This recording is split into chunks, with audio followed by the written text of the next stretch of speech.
Bismillahirrahmanirrahim. Ibadah haji merupakan salah satu ibadah yang wajib dilaksanakan oleh umat Islam yang mampu, baik secara fisik maupun finansial, setidaknya sekali seumur hidup. Ibadah ini merupakan perjalanan yang penuh makna dan mengandung berbagai rukun serta wajib haji yang harus dilakukan secara berurutan. Berikut adalah urutan ibadah haji yang perlu kita ketahui. Yang pertama adalah ihram dari mikot yang telah ditentukan. Tahap pertama dalam pelaksanaan ibadah haji adalah ihram. Ihram merupakan niat memasuki ibadah haji yang dimulai dari mikot, yaitu tempat yang telah ditentukan untuk memulai ihram. Tahapan dalam pelaksanaan ihram adalah mandi sunnah, wudhu sebelum berihram, memakai pakaian ihram, salat sunnah ihram 2 rakaat, mengucapkan niat haji, kemudian menuju Arafah dengan membaca talbiyah. Tahapan yang kedua adalah wukuf di Arafah. Wukuf di Arafah merupakan puncak dari ibadah haji dan dilakukan pada tanggal 9 Dzulhijjah. Dan selama wukuf, jemaah dianjurkan untuk melakukan berbagai amalan, antara lain adalah sholat zuhur dan asar yang dikosor serta dijamak, kemudian mendengarkan khutbah wukuf, banyak berzikir, banyak berdoa, dan membaca Al-Quran.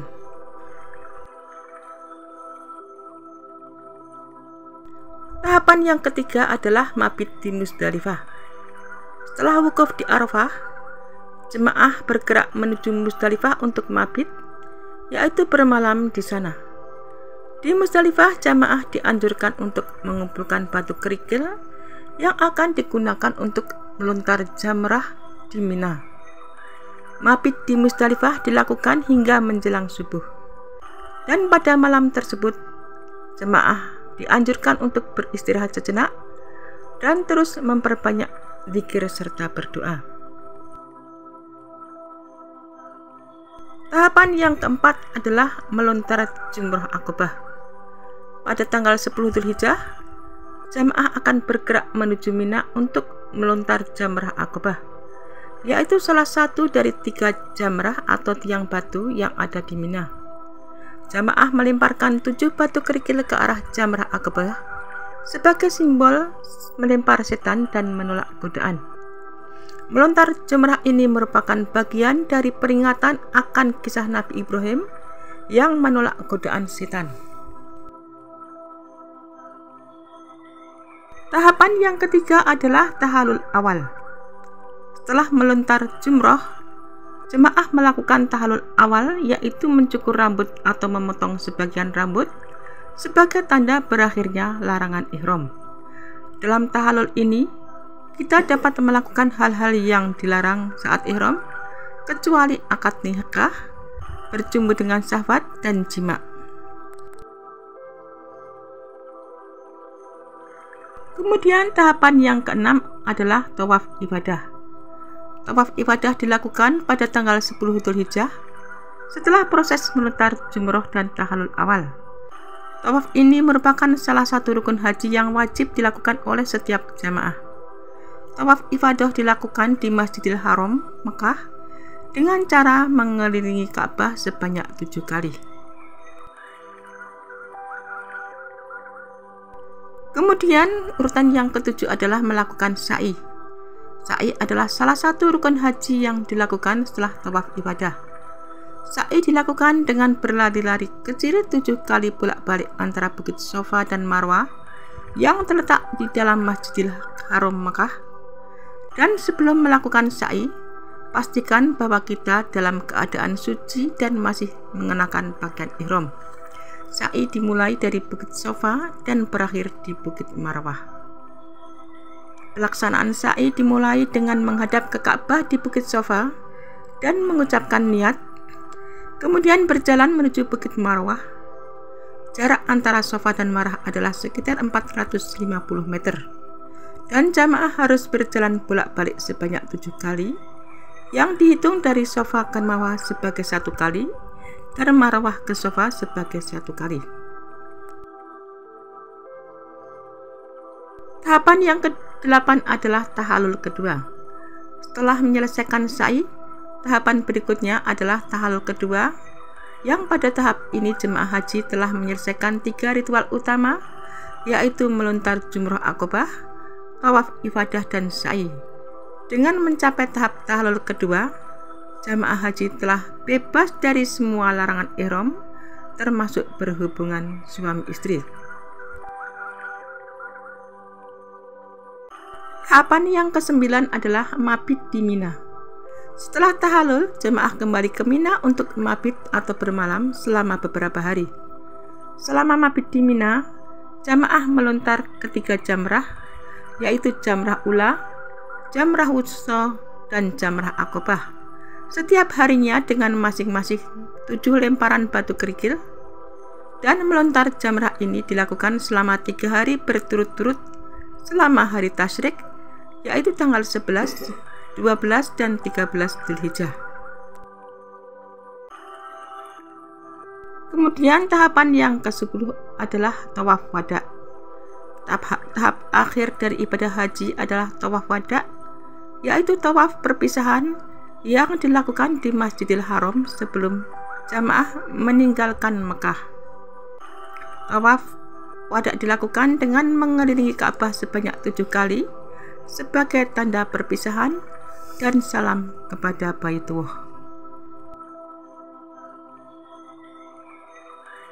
Agar kita dapat melaksanakan ibadah haji dengan berbagai rangkaian seperti di atas dengan maksimal, maka ada beberapa tips yang harus kita perhatikan. Yang pertama adalah persiapan fisik dan mental. Menjaga kesehatan fisik dan mental sangat penting dilakukan olahraga rutin, konsumsi makanan sehat, dan cukup istirahat sebelum berangkat. Selain itu, persiapkan diri dengan menguatkan niat dan memperbanyak ibadah sebelum berangkat. Kemudian yang kedua adalah mempelajari tata cara haji. Pelajari dan pahami tata cara serta rukun haji sebelum berangkat. Ikuti manasik haji yang biasanya diadakan oleh pihak penyelenggara. Pemahaman yang baik tentang tata cara haji akan membantu kita menjalankan ibadah dengan lebih lancar. Yang ketiga adalah membawa perlengkapan yang tepat. Pastikan membawa perlengkapan yang diperlukan seperti pakaian ihram, obat-obatan pribadi, serta perlengkapan ibadah seperti Al-Quran dan sajadah. Perlengkapan yang lengkap dan sesuai dengan kebutuhan akan membantu kita dalam menjalankan ibadah dengan nyaman. Yang keempat adalah mengatur waktu dengan baik. Manfaatkan waktu selama di tanah suci dengan baik. Usahakan untuk selalu tepat waktu dalam melaksanakan setiap rukun dan wajib haji. Mengatur jadwal dengan baik akan membantu kita menghindari kepadatan dan antrian yang panjang. Kemudian yang kelima, kita harus menjaga kebersihan dan kesehatan. Jagalah kebersihan diri kita dan lingkungan sekitar. Gunakan masker jika diperlukan dan selalu mencuci tangan. Kebersihan dan kesehatan yang terjaga akan mengurangi risiko penyakit dan menjaga kenyamanan kita selama berada di tanah suci. Kemudian yang keenam adalah selain melaksanakan rukun ibadah dan wajib haji, maka perbanyaklah ibadah sunnah seperti sholat, dzikir, dan membaca Al-Quran. Ibadah sunnah yang dilakukan dengan ikhlas akan menambah keberkahan dan pahala kita. Yang ketujuh adalah kita usahakan untuk bersabar dan ikhlas. Selama pelaksanaan haji, banyak tantangan yang mungkin dihadapi. Bersabar dan ikhlas dalam menghadapi setiap cobaan adalah kunci untuk mendapatkan haji yang mabrur. Ingatlah bahwa ibadah haji adalah ujian kesabaran dan keikhlasan. Itulah rangkaian urutan ibadah haji secara lengkap. Secara garis besar, ibadah haji adalah perjalanan yang penuh makna dan tantangan. Ibadah ini dimulai dari ihram, wukuf, mabit, dan diakhiri dengan tawaf wada. Dengan memahami urutan haji dengan baik, insya Allah kita dapat menjalankan ibadah haji dengan lancar dan mendapatkan haji yang mabrur.